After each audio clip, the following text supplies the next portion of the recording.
on the grid. The engines begin to roar as we got 5 red lights here in Austria.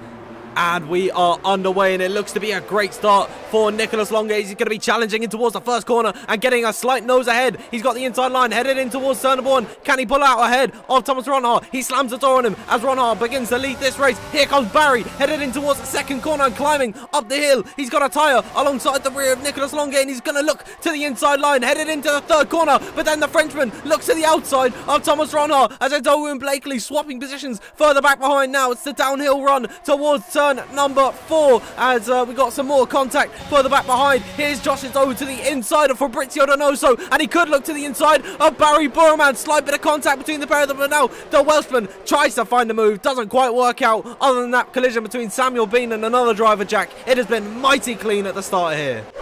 As he comes up towards turn 3, and you'll see him maybe just decide to again back off as they come into the corner. Gonna just sit right behind and keep on punching, or allowing Ronhart to punch a hole in the air and keep the tyre wear under control for now as they come down towards the next corner. Well, I'm going to eat my words. Here comes Nicholas Longe down towards the next part of the corner, slipstreaming by in DRS. A little bit of overtake, and Nicholas Longe leads the Austrian Grand Prix.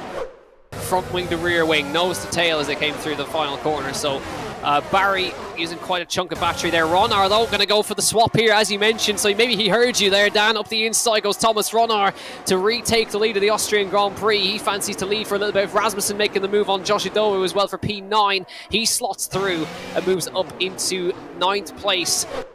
Dan, they will the hard, but of course lighter fuel loads mean they can go to the end. Here comes Longe though, making another move for the lead of the Grand Prix, and finally we're seeing some battling as Josh Adowu as well clearing Freddie Rasmussen. These two have been swapping positions for a number of laps, but the Frenchman back into the lead of the Austrian Grand Prix.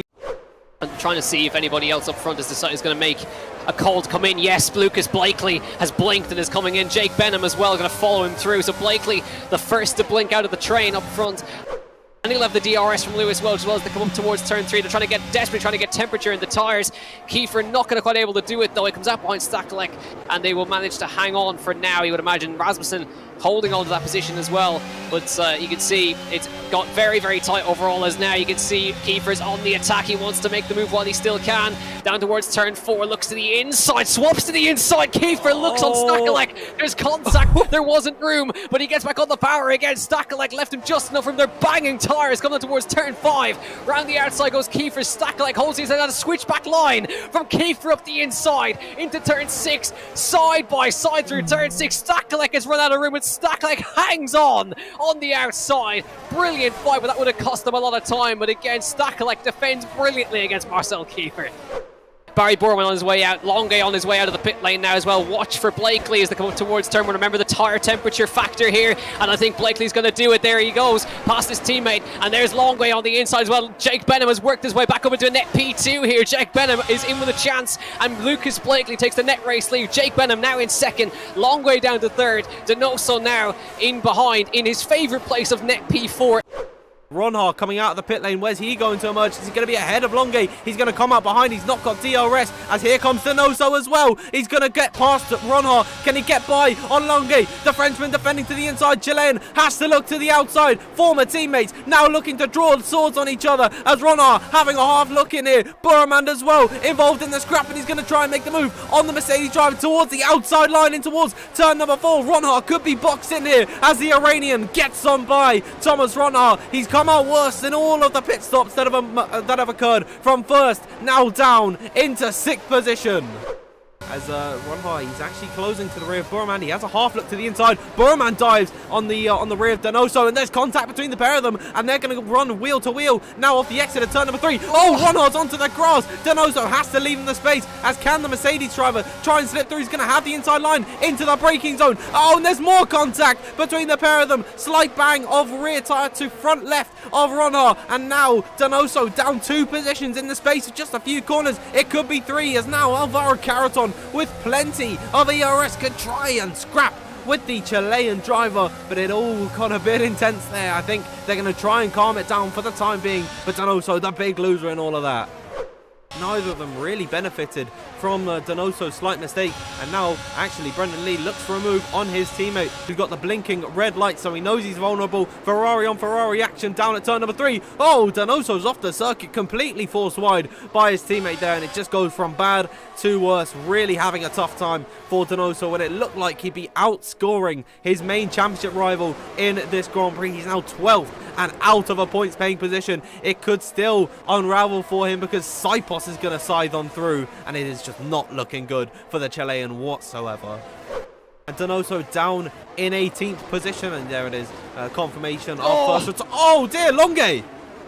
Longue went into the rear of Benham, lost the rear end. That's just lost him a ton of places. Down to 7th place. He goes. Caraton now going to pounce on him as well. Coming to the outside of turn 4. Caraton trying his best to go around the outside. That's not going to work. Going to go out of road there. Caraton has to back out of it. Got run out of room there. Brendan Lee going to go through on Caraton as they all filed through there. But very, very small error from Longue.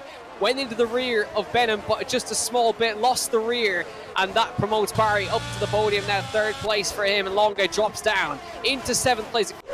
Of 36. Thank you to everyone tuning in to this race. It has been so special this evening, and it's not going to end here, as here comes Barry Burman now looking to the outside of Jake Benham once more in towards turn number 3. Oh, he's trying to go around the outside. He has to leave him the space as Ronard now slips through in the Mercedes car. Is he going to peel off and take P2 in this race? It's going to be a drag race down in towards turn number 4. Downhill braking for the pair of them. Who's going to take the position? It is Ronard on the inside. He's done it, but Jake Benham is in the fight as well. He's made the move stick on Burman now down into 4th position. Ronard, ever the opportunist, making the move stick. What an overtake on the pair of them. Jake Benham and Barry Burman caught napping.